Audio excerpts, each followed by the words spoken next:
Supporting school-age children with language development. This narrated PowerPoint will last around 15 minutes and is intended for parents and staff working with children who are delayed in the area of language development. We would recommend you use headphones to listen to this PowerPoint.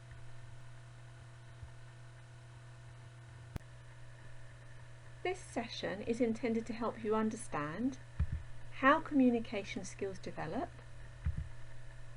the different stages of language development, what skills are involved for successful communication, and how to encourage these skills to develop. Think of how you have communicated today so far. You will have used lots of different communication skills. For example, you will probably have needed to listen and attend to family members or colleagues asking questions and giving you information. You will have communicated information in words and sentences that were produced clearly enough for the listener to understand. You will also need to have understood the information you heard, check if you didn't understand, and also remember all of the information provided. To send a message effectively, we also need to take turns in a conversation. This is where it's important for both conversation partners to take equal turns, each pausing for the other to respond. We use eye contact, facial expression and body language to help us have successful conversations. Children need lots of opportunities to be part of positive interactions. Then they too can learn to use words and sentences to communicate effectively.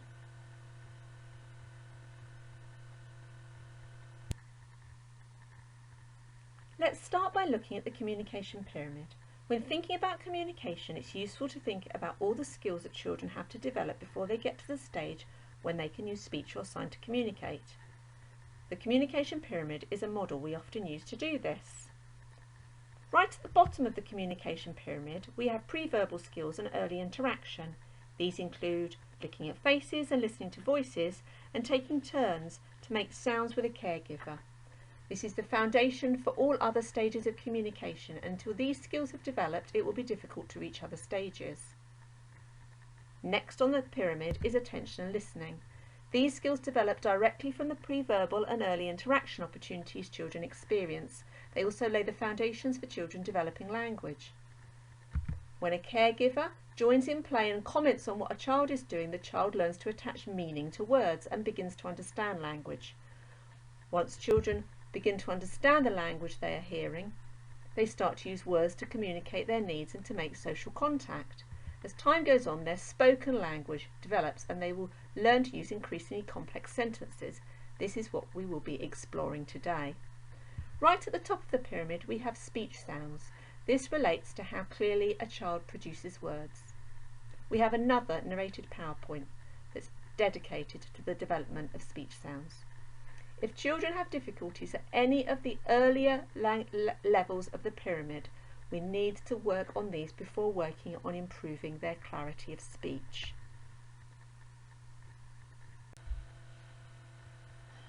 Our language skills are always developing. We continue to learn and use new vocabulary even as adults. Let's look at typical language development.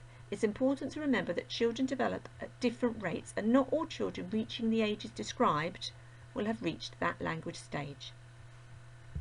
From birth to around 12 months, babies will be cooing, then babbling and starting to copy the sounds that they hear those around them make.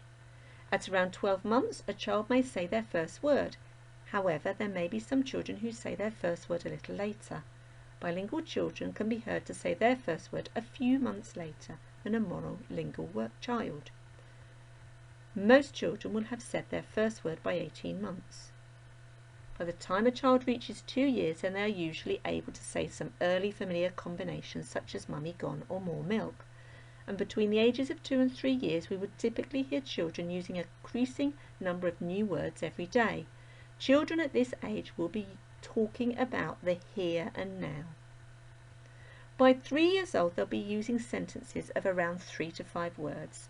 And by the time they enter reception, they'll be typically using more complex sentences. They'll still be making grammatical errors, but they'll be joining phrases together using simple connectives like but and because.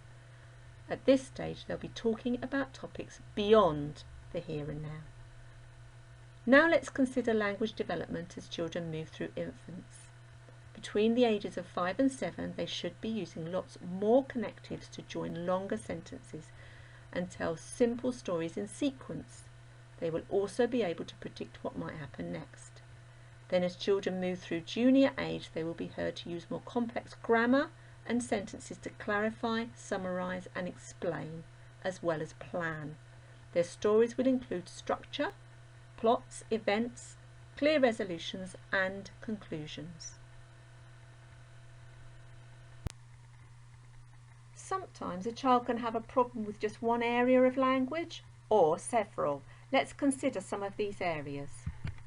Vocabulary refers to the words a child needs to learn. Sometimes children may need support learning words or finding the words that they need. Children with vocabulary difficulties may use the wrong word. For some children, remembering words is also difficult. If a child has difficulties in the area of grammar, they may not be able to use words in the way that makes sense to the listener. They may muddle the words in a sentence or miss off the endings which give meaning to the sentence.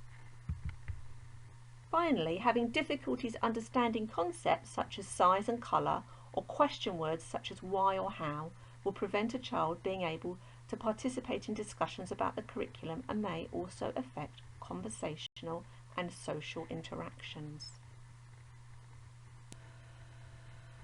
One of the best ways that we can help children with language difficulties is by adapting our communication style.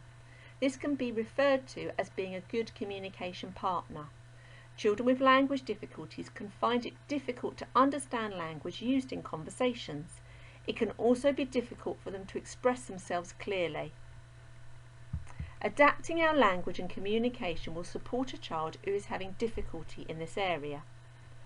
Another way to support children with language difficulties is to create a supportive communication environment. This means using resources such as pictures and photos to support children to understand and express themselves. Let's start by considering how to be a good communication partner, then we'll look at the environment a little later. Here are some suggestions you may like to try when you are communicating with your child. We all enjoy conversations that include our interests. Talking about things that are interesting and motivating for us allows us to have longer conversations with lots of turns. Being face to face will let the child know that we are focused on them. Joining in with the child's play will hold their attention and let them know that we're interested in what they are doing. Commenting on what you see provides your child with a language model. Modelling back and adding words and ideas stays with the child's interests but helps them to hear new words linked to those interests. These are all elements that make up good conversations with children and adults. It's hard to do this all the time, but when you want to encourage talking and engage a child, then the best place to start is with what interests a child.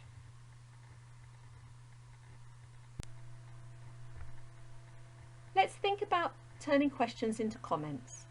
Often it's a question that we may think to ask a child first, but we know that questions can place pressure on a child, especially if they don't know the answer.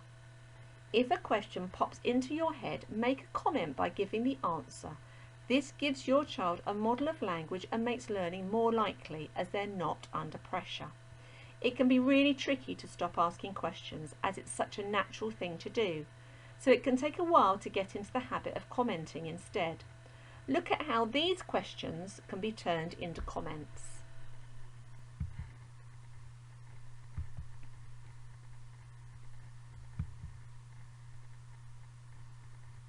What colour is it? You have the red brick. What's she doing? The girl is running. Where is the dog? The dog is asleep in his bed. Why is he crying? The boy is crying because his toy is broken. It's important to still use questions as part of conversations with children. Questions need to be genuine ones that you don't know the answer to. It can help if those questions are at the right language level for the child. We can explore this further in the next 2 slides. It's important to remember that some questions are harder than others. Young children start by being able to answer choice and yes/no questions, such as, do you want juice or milk? Do you want a banana? Then they develop the who, what, where questions. These are questions that often ask the child about something they can see and experience in front of them. Harder questions like when, and in particular why and how, are abstract. You can't answer these by naming something you can see, and you have to use your understanding of the world to answer them. When, why and how questions develop later, which is why they're at the top of our tree. The majority of typically developing children are able to answer all types of questions by the end of Key Stage 1, but children who have difficulties with language can find questions challenging. When you ask questions, try to think about where that question sits in the order of easiest to hardest, and think about whether you can ask it in a different way using an easier question word. Let's continue to think about strategies that make us good communication partners.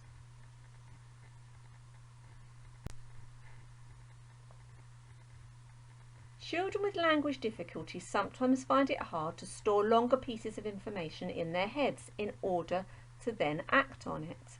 To support them more, we need to use short sentences to help a child to understand and process what is being said.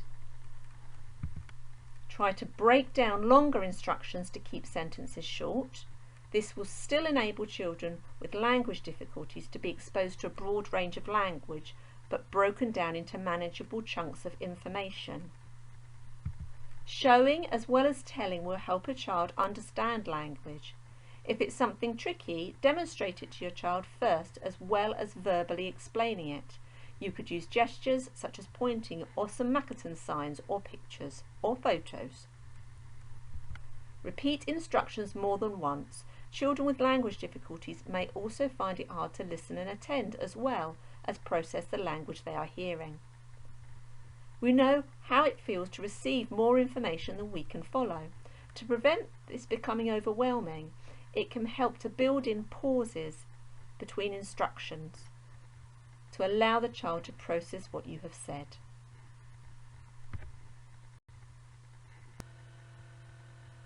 Playing word games like the thinking hat game will help the child to strengthen their ability to learn words. The thinking hat word meaning game gives the child clues about a word. For example, you could say, I put on my thinking hat and think of something that is smooth and round. You can then add more clues until the child gets it right. For example, you find it on a beach and it starts with a P. It's helpful to include the first sound of the target word and other information, such as how many beats or syllables are in the word. Vocabulary demand will increase as a child moves through school. These types of games help children to organise, store and retrieve words, so helping them to practice how to learn new vocabulary and words. You may find that considering background noise and increasing visual support helps a child's communication skills. Consider technology, noise and distractions. Children can find it hard to block out background noise and listen to voices. Increase visuals where needed, using objects, gestures and signs. This will help the child to match the words of what it means, and then they will find it easier to learn it and remember. Let's think about visuals in a little more detail. Much like when we're in a foreign country, pictures and symbols are really helpful when we don't fully understand what's being said to us verbally. Using visuals can also support children who find remembering instructions challenging. Unlike spoken words, visuals are a support for the child that remains visible long after the spoken word has disappeared. Using visuals can also encourage us to slow our pace, which can be helpful for a child if they are having difficulties processing spoken language. Here are a few suggestions for you to consider of things that we can do to increase our use of visuals.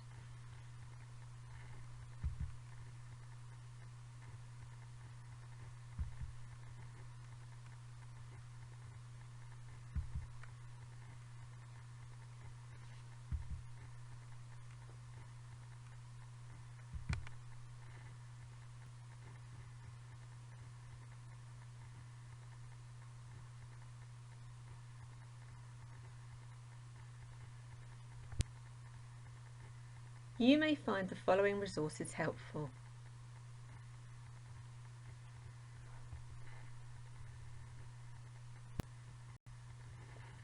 We hope that this has been helpful. You can find further information on the CCHP, that's the Community Children's Health Partnership website.